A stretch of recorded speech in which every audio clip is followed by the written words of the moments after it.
All right, we're back. I'm Chris Brake. And before we start the show, I do want to say that every Saturday night is the punk rock night at the Melody Inn in Indianapolis. Doors at 10. Wait, I fucked that up. Doors at 9. Show at 10. $6. And John.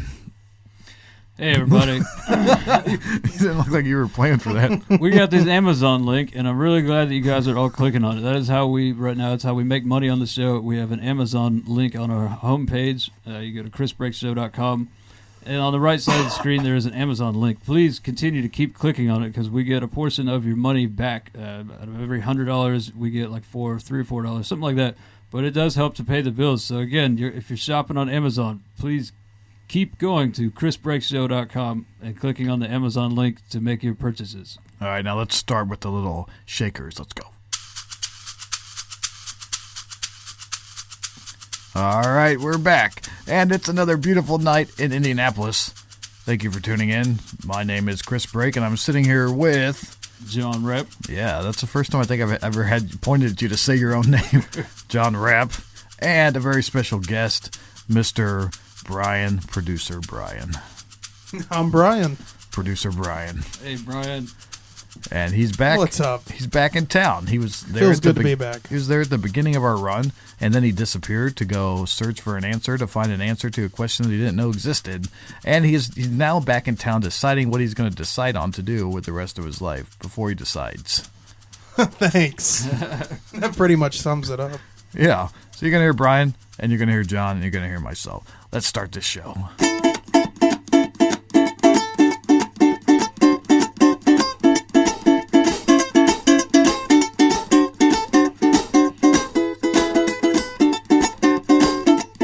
All right, hey Brian, what do we got going on the show today? Tonight we have the Occupy guy, Ryan David from Occupy Indianapolis, Rich Barker from the Melody Inn, and Punk Rock Night. And we'll hear from Jason Hadley with this week's Hollywood Rockin' Wrap-Up Show. Woo! Oh, yeah. All right, let's call up the Occupy guy. All right, we have Mr. Ryan David, who is an admin of Occupy Wall Street. I need to figure out what that means. Occupy Indianapolis, but what... Okay, tell me, what the fuck is Occupy Indianapolis? Well, it's just another, I would say, group that formed back when Occupy Wall Street started, like you saw in all different kinds of cities. Well, here's my problem, which I find, because I thought Occupy Wall Street and Occupy Indianapolis were all over the fucking news and everybody knew what it was. But I was at the bar last night, and I told a girl that we were going to be interviewing somebody from Occupy Indianapolis, and she did not know what that was. And she's probably 26 years old. She's lived in Indianapolis all her life. She did not know what Occupy Wall Street was either. She was just she was completely unfamiliar with it. And when I tried to explain to her what it was, I had difficulties. Yeah. So what is that, Ryan? What is Occupy Wall Street? Well, Occupy Wall Street began, the big movement began in September of 2011, mostly because of the way the banks were bailed out, and we got nothing from it, so in a way, it's a movement of people that were fed up with big money influencing policy, and little people getting shit on. I mean, that's basically the part of it. And then when you look to our little group, we started in October of 2011. We had our first rally. We had probably about 5,000 people show up. Do you guys actually after that? Do you actually have goals when you're doing this? Consider you got 5,000 people showing up, but what are they there? Because my idea, from what I saw in the news, which is pretty much my limited idea of it, is that it was just people who, like you said, were outraged and they just want to show themselves in numbers. But the news media did this thing where they interviewed everyone and they didn't really know what they were fighting for, which I haven't really, like basically they probably said stuff that sounded similar to what you just said now is like, we're tired of the man keeping us down, Basically.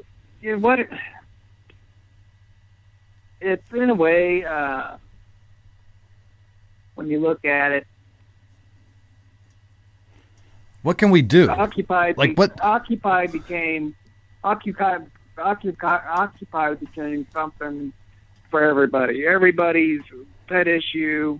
They're starting to get in there because of the way Occupy is founded, where everybody is their own leader and all issues basically has, equal leverage, and the whole movement pretty much lost focus when that began to happen.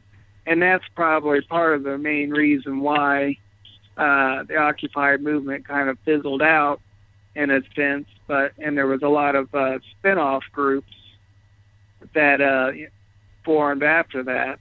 And so it's kind of hard to explain right now, but that's what this Occupy 2.0 situation is coming out. Well, it seems like it's always hard to explain. Brian, what were you going to ask? I was just going to say, was there a clear and defined goal of the Occupy Wall Street movement? Originally, the goal was to,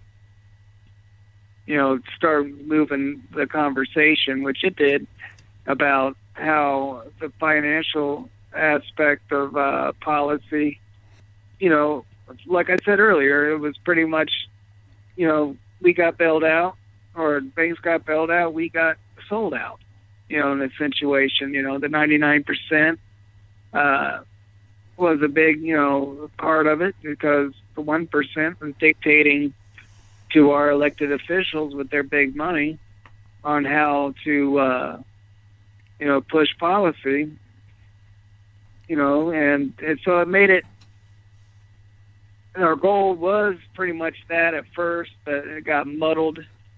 It sounds like you're the poster child for the Occupy movement. It sounds like you're the person that they would interview on the street who doesn't, like, you're not a policymaker. You don't know the rules. You don't know how everything's set up. And I think that the movement really fucked itself by deciding not to have a central leader, by deciding not to have a publicist, someone to speak on behalf of these people. Because if they put someone like you up on the fucking stand and say, explain to us, then, you're just going to make the whole movement look like it has no traction. They're going to say, look at this guy, and just rip him apart, Like, why did they decide not to have a fucking central leader? Because it's a leaderless movement. Now, I'm speaking for myself here. I'm not speaking for the whole Occupy movement, because that's the thing. We have no leaders. And in my opinion, that was the downfall of the movement, because they figured if they had leaders, then the powers to be could come through and just trash the leaders, make the whole movement, like they typically do on any pretty much people's movement, is they go after the leaders and discredit them and so forth. But not having leaders and a central focus pretty much gave the media the fodder they needed to discredit us and to and to make us look like we're unorganized. Now, if I had my way, I would like to see a council of individuals that are elected by consensus from the group, and so we can focus on 3 main topics, go from there and build it from that. And that way, when people are asked what Occupy is about, well, we're for this, this, and this. Well, maybe the people who created it were basically just didn't want that, because they did not want to build another political party, because essentially that's what it would be, and that's what it would turn into.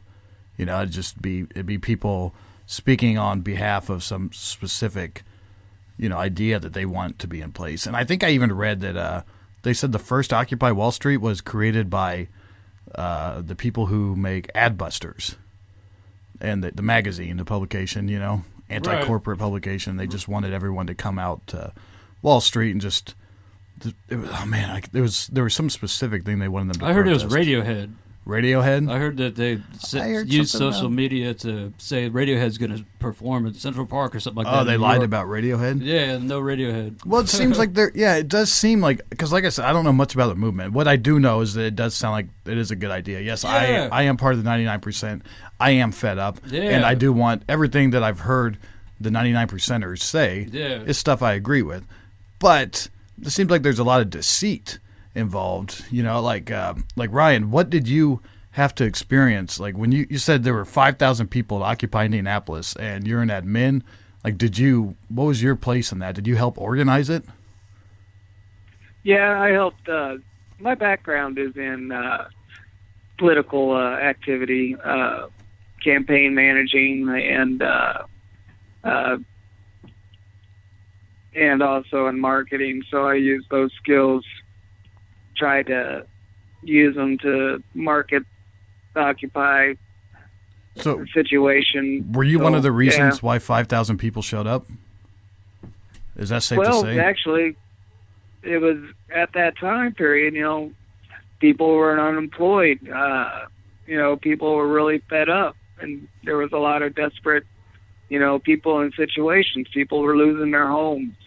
Economic, situations where everybody was in dire straits. And so with limited, advertising and mostly on Facebook and some of the media coverage of it by our local media helped promote the event. And we got a lot of people out there from that. Okay. Was it well received, and what kind of people, because one thing you always hear is that they basically employed homeless people to come out and take up shop.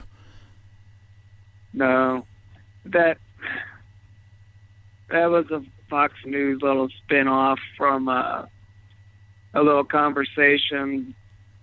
It's kind of a long story, but I guess we got an hour. Yes. No, we don't have an hour, sir. Oh, we don't? Okay. Short and sweet. There was a situation where there were some individuals on the ground, because Occupy was a 24/7 deal, where we had people out on the State House steps and doing their little sign, having our signs out there and stuff, and the main group, there was some people there that were being sexist and racist and so forth, and it invited, people in there that did not really have the message of Occupy in mind. They were there for their own personal reasons, and it chased away a lot of good people. And some of the founders had a online meetup, and they ended up recording it. And by doing that, they the people on the ground recorded it, and then they gave that over to who's that gentleman, that Abdul, in the mornings or whatever. They gave that little clip to them, and he spliced it up to make it sound like we're employing homeless people to sit out there, which we weren't. Some of the people that were out there were homeless, and but we weren't employing homeless people. So basically, since there was no central leader to attack, they attacked the entire campaign, and just the whole movement. They went after any piece they could just to discredit it and make it look like just a bunch of idiots and assholes. Basically. Idiots and assholes. Yeah. Do you hippies, and hippies and whatnot, smoking hippies, and do you feel? You name it. Do you feel like the Occupy movement is making positive, changes towards this problem? Yeah, in a way, because we did start the conversation up about, wealth inequality and some basic, things about the foreclosure crisis. And, we did at the beginning started getting people to wake up and we're still, working on that aspect, especially here on our Occupy Indianapolis Facebook page. Our primary purpose right now is to motivate and educate folks about stuff that's not being broadcasted on mainstream media, and so people can be aware of the issues that need to be changed, and make what the ultimate goal of Occupy is right now is really just to get people to wake up and start being active, because things aren't going to change unless people start, speaking up, in any manner. Well, you can't teach an old dog new tricks. Most people already believe what they believe, and that's how it is. They might feel wronged, but they're usually not going to go out of their way to make it right. But check this out. I got this idea. Okay, you got to start with the kids, and if anybody rips off my idea, I want full fucking credit on it. Okay, so tell me if you can help me. We need someone to help me with this idea. I want to create a series of children's books that show the reality, that spin them in a nice family manner. But, instead of teaching, because all the school system, all the books, they're all full of lies, right? To make you believe a certain way, make you believe the system works. So history is written by the victors. Yeah, so I want to make a whole series of children's books that have the baddie being the man, like the government. And I want it to, I want Little Red Riding Hood to be, like the protester, but I want it, any of them. And you can teach the true history of the United States to a child the way, instead of showing, George Washington cutting down a cherry tree or whatever the fucking folklore is, you can show the fact that he's an atheist and the fact that he set up this country the way he wanted it to be so that everybody can be free and, not not like you don't have to believe in this, you don't have to believe in that, and just set it up to where, there's rights that are there, and you need to do it in a way to where they, then you cut to the modern time and show how it's being manipulated by the bad guy. Right. And, just have these whole series of children's books. I think it'd be awesome. I think it'd be an awesome idea too, especially if you base it on, Howard Zinn's People's History of the United States, and but in color form, you might have to, tone down the native people jumping off cliffs with their babies because they didn't want to be put in the life of slavery. Might have to tone that down a little bit, but I think you can get, it'd be a good idea to get children, and to see the true alternative. But you can probably get a lot of screaming Tea Party parents who'll be like, what? Well, not if you're teaching the truth. Nobody can complain about the truth. I can make a book about Helen Keller for kids just like they do, except extend it and show that when she went to college and became educated, she became a communist because she knew that what the government was doing was wrong, and she thinks communism's the way to go. Just don't change the stories. Put them how they're supposed to be told. Yeah. But for kids, Well, good luck, man. I like the idea, but our history isn't that pretty. You know what I mean? If people don't, and the thing is, though, you're right. We need to learn our social history, the true social history of the United States. It's like right now we got this big push to go back to the days, prior to the 1900s, where, workers didn't have rights, and, and what, people at Wall Street, had no regulations, basically unfettered, capitalism, and where businesses were free to dump whatever they wanted in the water, air, and on our farm fields, so, I mean, that's what I don't understand, and people don't know our history, our social history enough to realize those weren't good times for the 99%, and people need to learn that. And hopefully that's why, Occupy's goal is, could become, is to, educate people that, hey, capitalism sounds fun, nice and stuff, but, unfettered with no regulations, no, we can't do that. We can't go back to those days.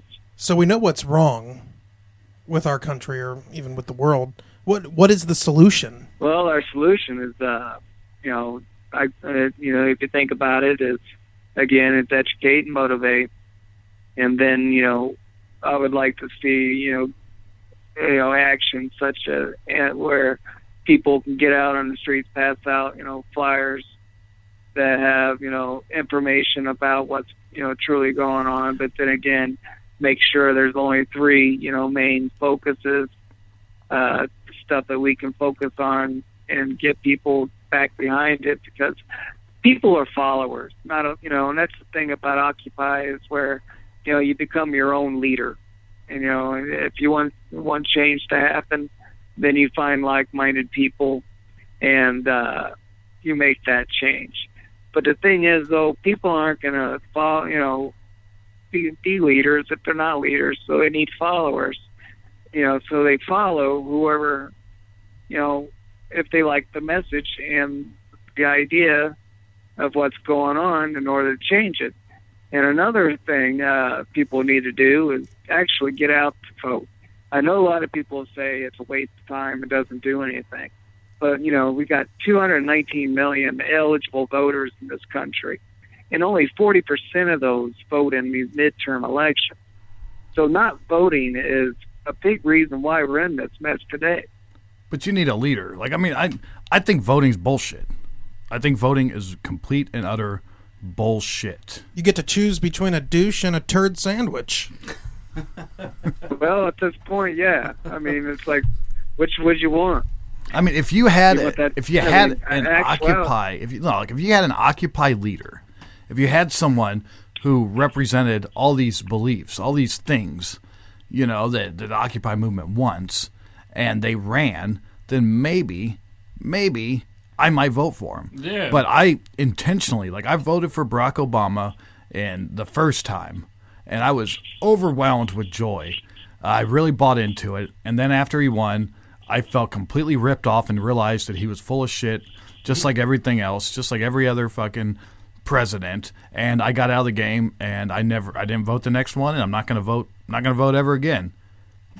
Well, don't make this sound like I'm attacking you or nothing. It's just people don't understand the way politics runs in Washington, and to the point where, if you noticed, from day one on Obama's inauguration, the Republicans had this meeting on what they were going to do. In order, the party was been beaten down where they've lost the House, the Senate, and the presidency. They're losing people's vote, confidence. So the Republicans were falling down the political tree, and they needed some branch to stop them from falling the bottom. So they met on the inauguration night and came up with a plan practically to discredit and just obstruct everything and anything he tried to get done.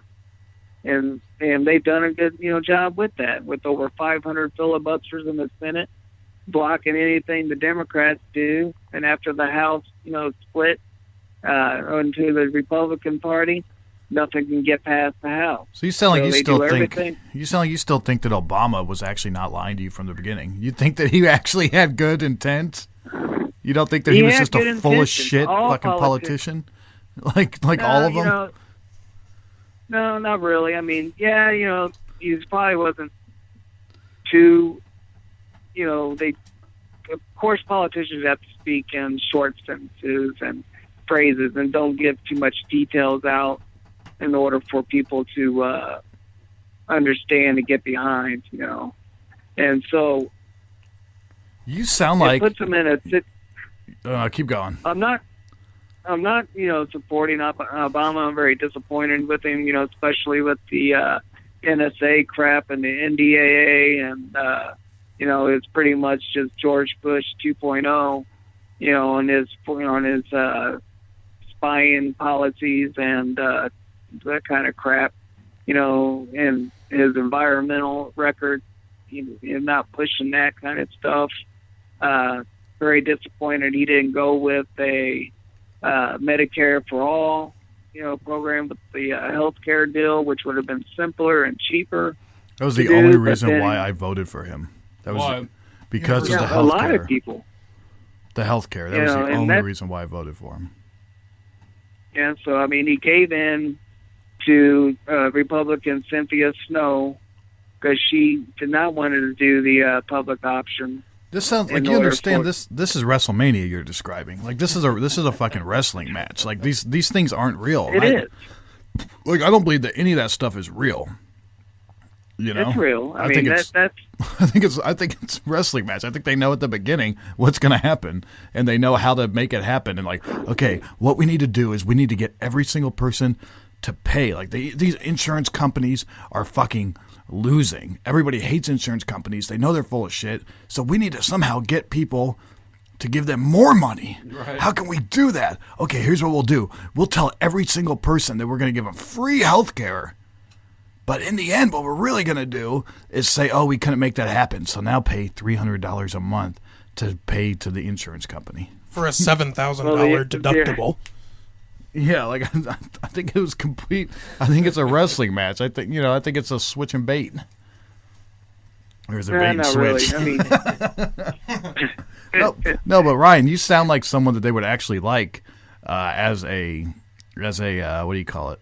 A Occupy movement guy, because spokesperson or something? yeah, because you don't actually sound as near as jaded as I do, and you don't sound like an anarchist. You know what I mean? You actually sound like you believe the system might work. the system can work. It's designed to work. But the thing is, though, there's forces like the money now, where somehow a dollar can speak to you.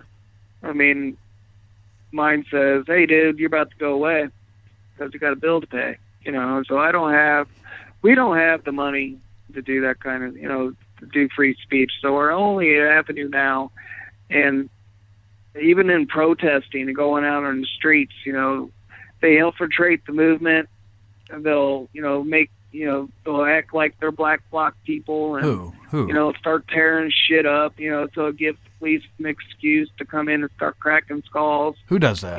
So it's the FBI, it's CIA. Really? What, really? Oh, yeah. Google FBI? it. It's like a false flag operation. This is like a false Yeah. flag. Oh, That's yeah, Google insane. it. That's crazy. You're being attacked by the FBI. CIA? Yeah, they infiltrate. Local police departments do it too.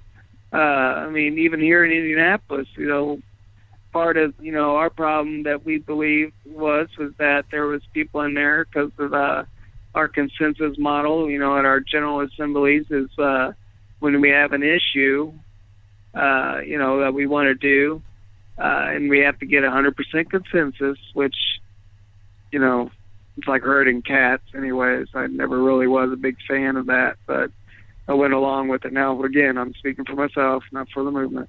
But 100% consensus on something you're not going to get. But so you get this guy over there that's like, every time you want to do something, he's like, no, block. He throws up his little hand signal, and so we have to start trying to negotiate and compromise with that guy, and he doesn't want to do it. So then it's like, boom, okay, well, I guess we got to table that issue. Are you talking about we like can't- all the hoops that you have to jump through in order to like have a public demonstration? Is that what you're talking about, or? Well, to have one, and to like if we're gonna talk, just focus on, say, getting money out of politics or something like that. We can, go through the hoops, trying to get that. What do you mean getting That's our money out of? goal. What do you mean getting money out of politics? What does that mean? It's just like, campaign finance reform, making that our main issue and stuff like that. We would have to have a general Campaign assembly. finance reform. Oh, you're saying like making it to where people cannot put money into politics. Right, as There we go. a goal.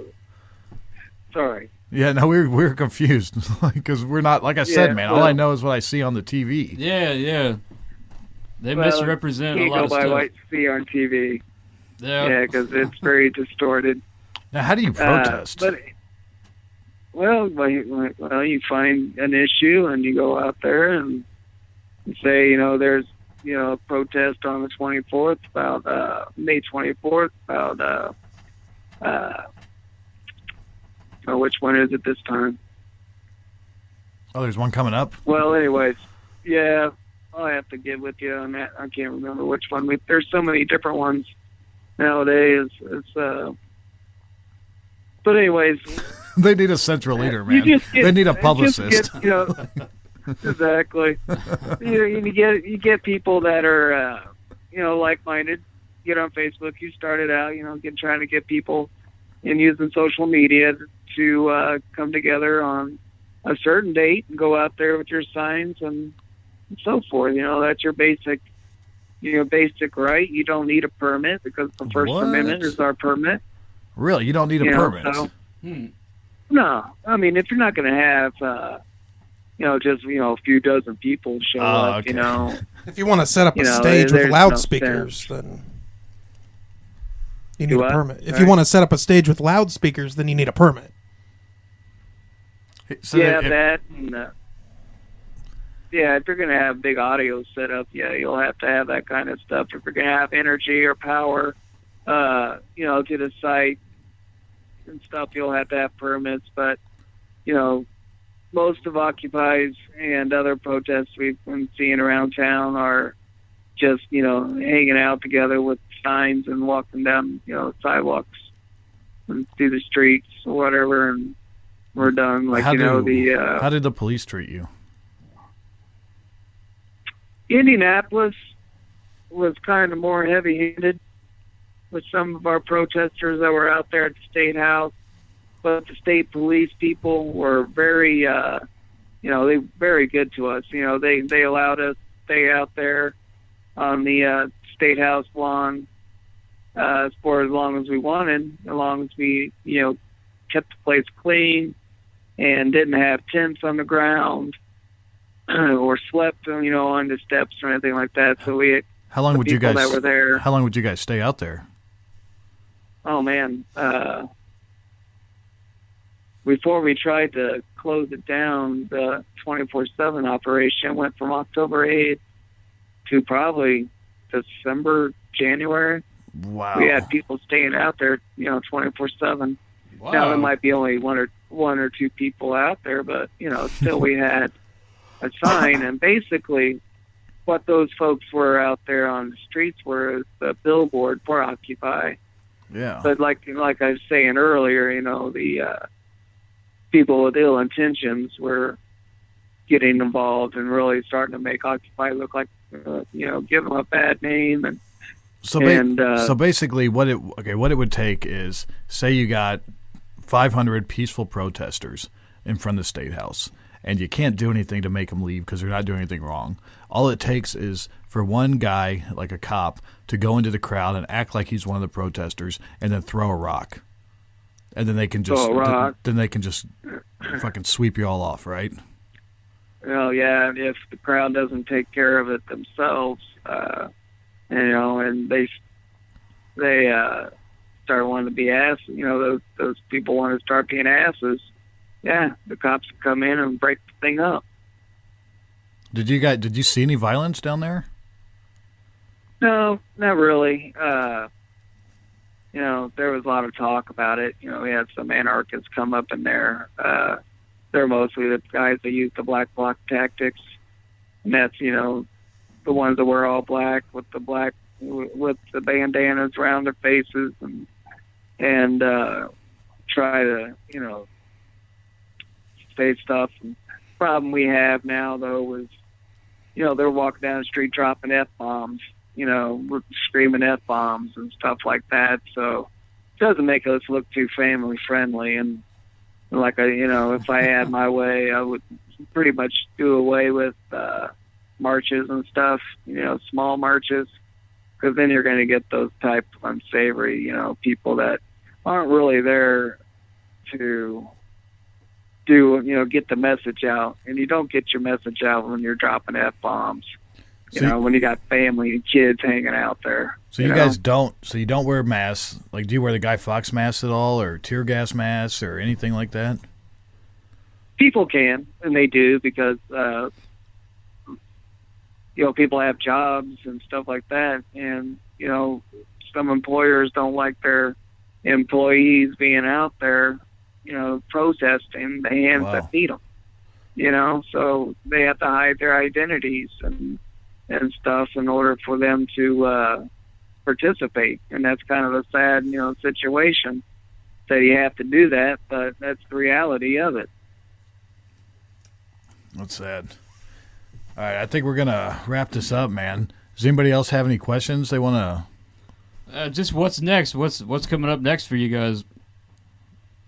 Well, we're going to start doing a organization meetups where we're going to start to try to focus on pick some 3 issues to focus on and concentrate on, and then hit the streets passing out flyers, possibly spinning off, making a independent political party. That would be a good idea. That sounds like a good idea. Because like I said, voting is pretty much our last avenue before they take that away, and people can do it from home, you don't need an ID if you're registered to vote. Voting you don't need an ID to vote at. Voting is not a fucking avenue. Voting is not an avenue. Yeah. Voting is something to keep you docile and make you think that you have a choice or that you can make a change. Like, voting does not make a change. Like, fucking think about this way. Martin Luther King Jr. did not vote. He marched. All right, I'm done. And voted. and voted. Well, they didn't have, and voted. Really? Black people could vote back then? Yeah, at the time, yeah. Well, they got did they have to be accompanied by white did. people and hid in the back of a trunk of a car to register so they wouldn't get fucking killed by the police? Yeah, down south, maybe. Down south, yeah. But they could vote. And see, that's the issue with the voting. It's like right now, it does. You are voting for the lesser of 2 evils. But if you look at the way Republicans are advocating and follow the money and where the policies that they're passing, dude, they're totally for the 1%, destroying our rights. Yeah. And so in a way, if you're voting for Democrat right now, it's a protection vote.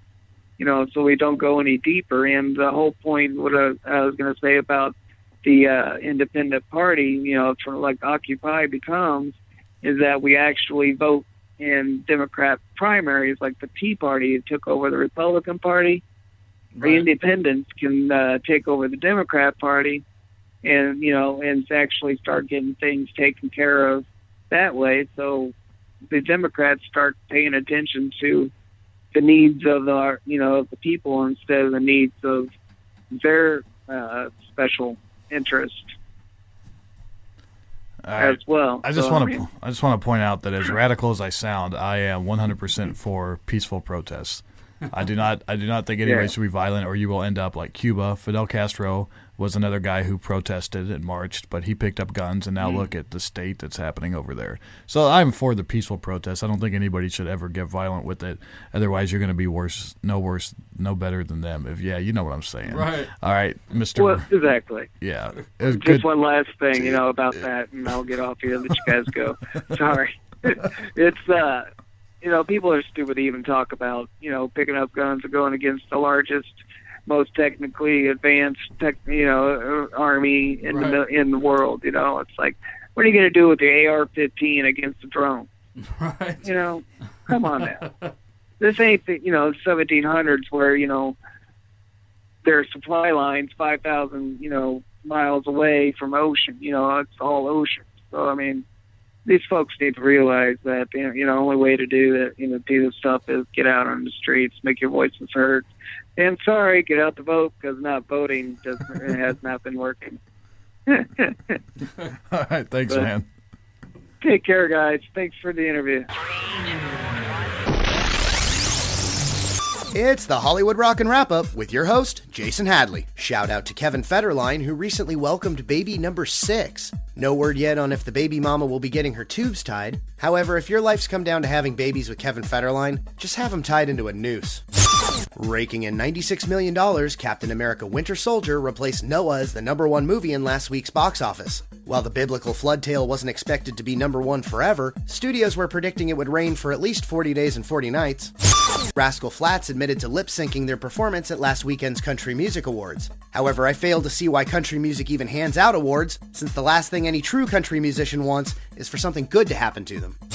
Longtime actor and walking liver spot Mickey Rooney passed away at the age of 93. With over 200 movies under his belt, that's pretty easy to say if you've ever seen how high 93-year-olds wear their belts. And that's the Hollywood Rockin' Wrap-Up. Follow us on Twitter at Rockin' Wrap-Up.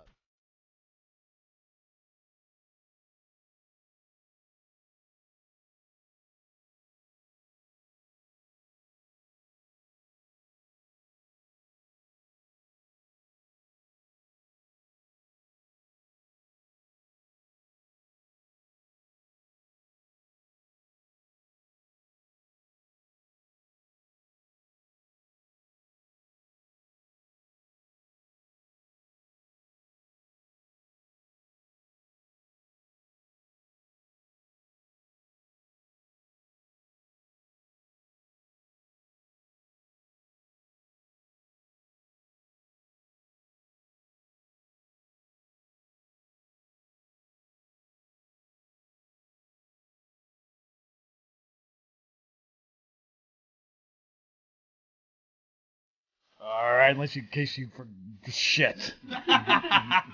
That's me trying to talk. I forget shit. In case you fucking forgot last time, Saturday night is punk rock night at the Melody in Indianapolis. You better believe it. And now we have Mr. Rich Barker. Every Saturday. That's right. Every Saturday. It's one of the best Saturdays you'll ever have. Yeah, Brian is unforgettable. a fan. Yeah, Brian's unforgettable a fan. unless you drink too much. Then other people will have to remind you for you.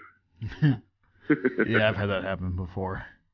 But let me tell you right off the bat here, April 12th, 10 p.m., doors at 9, $6, Black Actress, Restraining Orders, Black Cat Rebellion, and No Coast. Mm-hmm. We'll be All there. about rocking right there. You can't say that, Brian, don't miss unless that you one. plan on going. I'm going. You have to say things like, I'd like to check that out, or that sounds good. You know, because I don't have the means. Now I'm counting on seeing you. I don't have the means to get myself down there, you know. My wife and I will be there. I like that voice you're doing, Brian. I like how you're backing away and then coming back up with it. My wife and I will be there. Are you excited to see No Coast, Brian? As excited as I can be. You shook your head, yes. Yeah, I'm excited. It's gonna rock. You'll have to speak up. You can't hear gestures over the radio. You might like this, Brian, a lot. April 19th at 7 p.m. They're starting early because there's a screening involved. They're showing a film. Mm-hmm. Yeah, 7 p.m. Nope.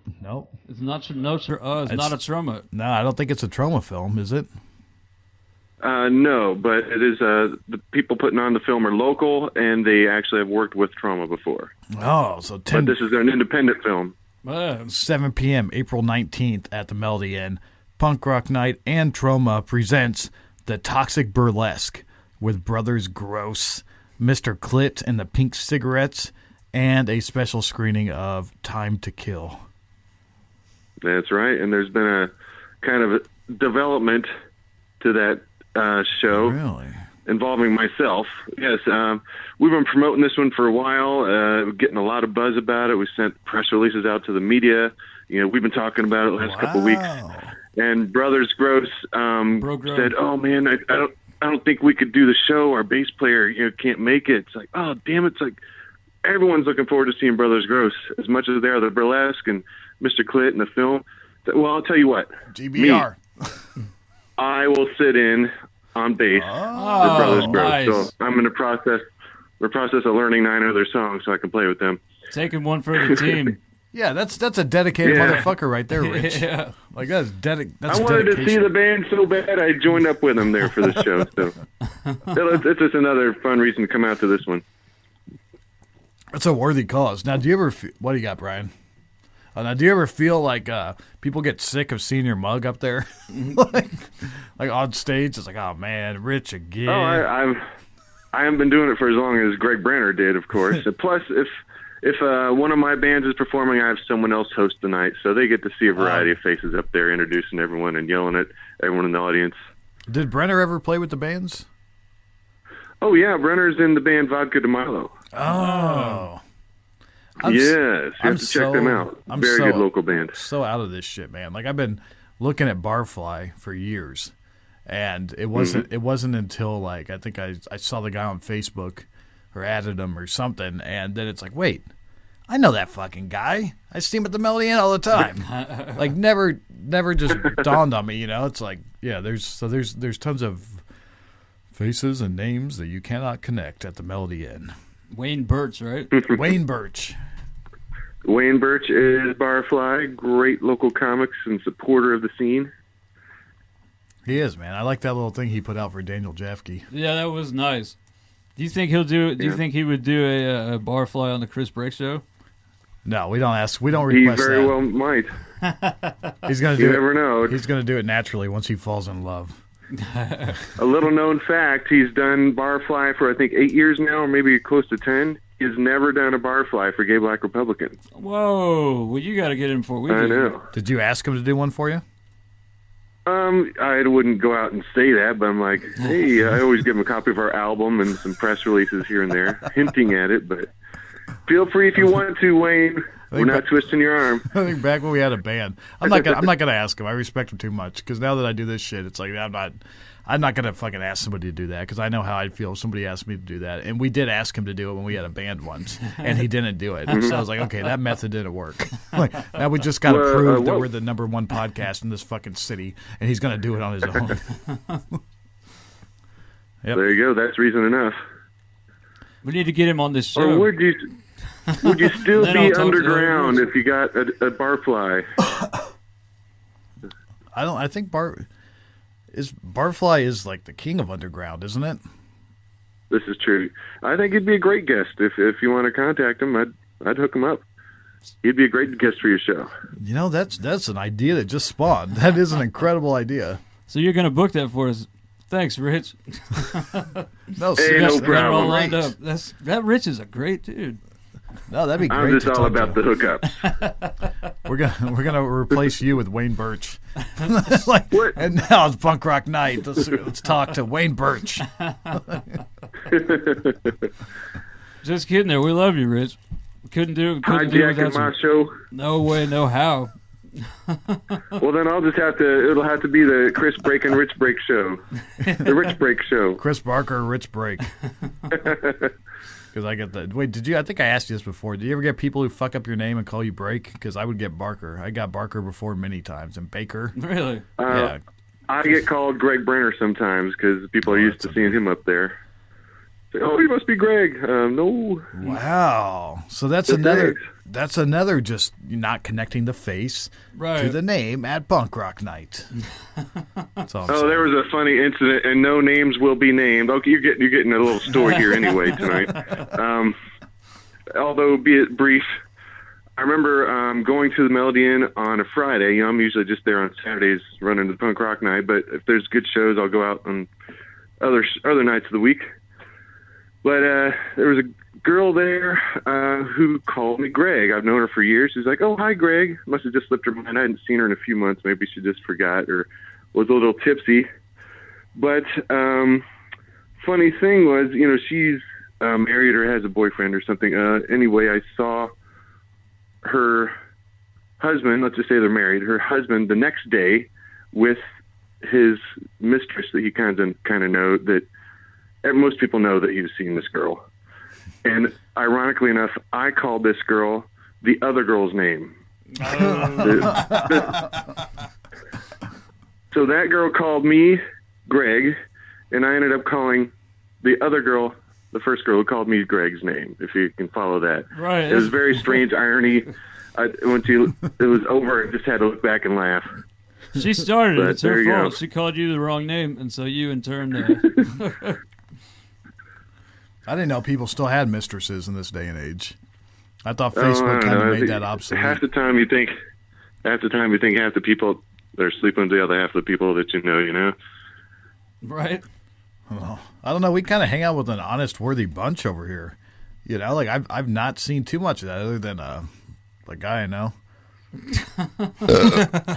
who. Well, it's about John you don't know. Rich, you're supposed to say bless you. All right. That was a fake. Bless you. Yes. It has to be real. If you force it, there's no excuse and no blessings. Yeah. We're trying to keep that up. Yeah, I'll explain that to listeners. One time, Rich blessed my burp, and my sister found that to be the funniest thing in the world. And she rewound it numerous times and listened to it over and over again. It just cracked up every single time. And so I asked Rich to bless my burps from now on. And that's. Well, you're killing the spontaneity. Yeah, there's a little bit of falsity involved here in this. Oh, that was a good one. Bless you. See, it's a gut reaction. I picked that up years ago. You either get it or you don't. You can't. You can't falsify. Thank you for the blurts, Brian. Rich, thank you very much. Every Saturday night, melodyin.com. Yeah. Check out the website. We got video clips of all the bands coming up, and one big nugget of news. It's not a punk rock night show, but we're helping promote it. We just got Dick Dale booked. Really? Wow. I believe it's July 22nd. I know. To see him Dick in Dale. the setting of the Melody Inn, up close and personal, yeah. Great surf So guitar check player. out Facebook for an event Miserlou. page. He Yep. did the Miserlou theme song. Really? Pulp Fiction theme song, yeah. Mm-hmm. Dick Dale. Really? Legend. Surf legend. Yeah, legend. He's a The legend. The Miserloo guy. Yeah, Mr. Miserloo. Dick Dale is going to be at the That's him. Melody Inn. Yeah, that's what I'm hearing. Is that what we're hearing? That is what you're hearing. He's All officially right. booked. That's awesome. When is that, Rich? I believe it's July 22nd. It's a Tuesday. Wow, we might have to take off to do that. Yeah, we might have to. Wait, what? The You might have 22nd? to call me from the show if you don't. Oh, the okay. The You call 22nd. it your normal time. July. Oh, July.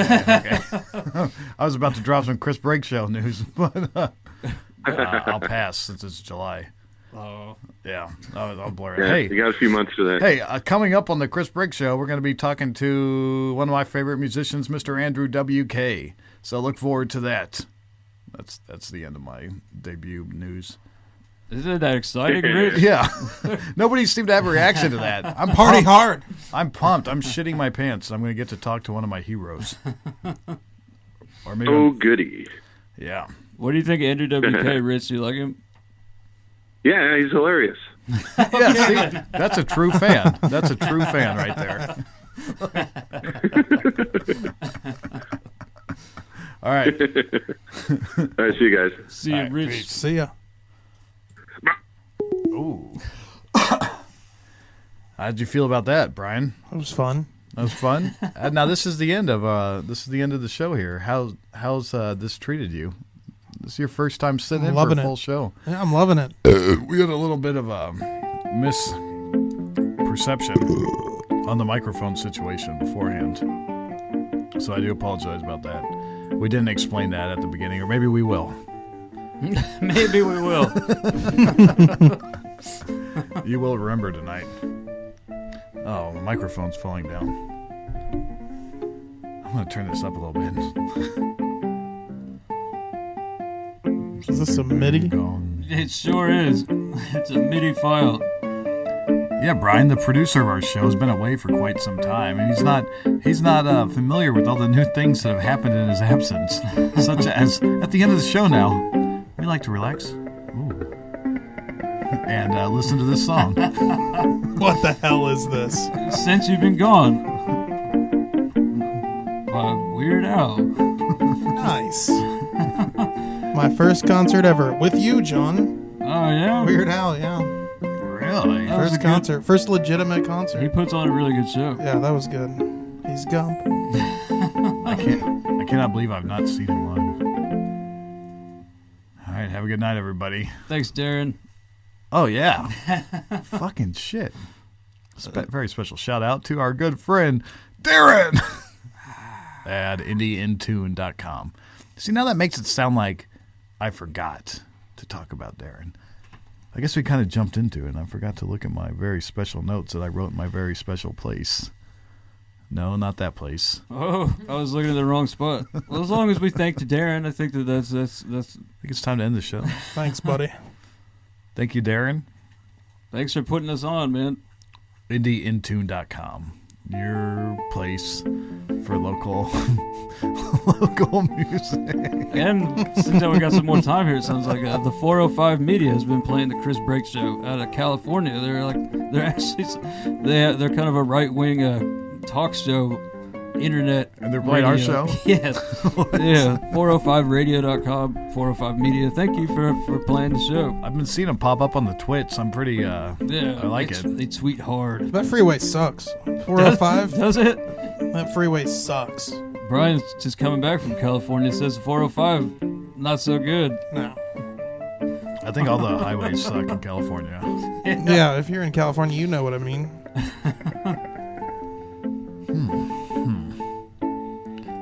Yep, that's right. It's the end of the show. Thanks to Jason Hadley with the Rockin' Wrap-Up. Yeah, thanks to Jason Hadley. And you know what? I want to include. I want to extrude. I want to make up a word and deliver it right in the face of Mr. Darren from Indie in Tune. Because I really appreciate what he's doing and sharing